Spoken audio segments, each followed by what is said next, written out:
During one of the diagnostic sessions, I've noticed a new error in the list called control circuit for the tank flap.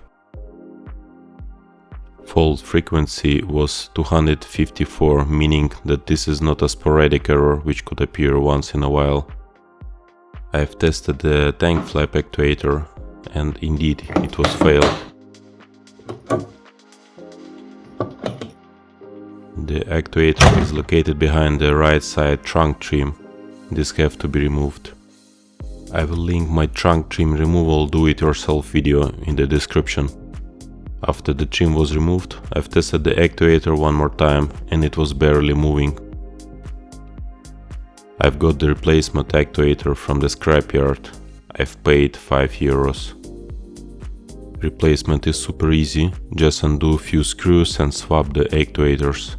Don't be afraid removing the rod along with the actuator.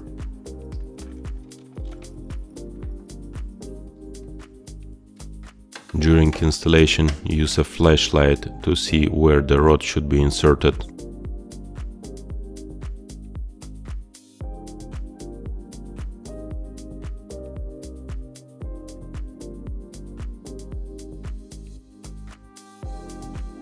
After the replacement, I've tested the flap and it was working fine. Additionally, I've cleared all the DTCs using my diagnostics tool. Thanks for watching.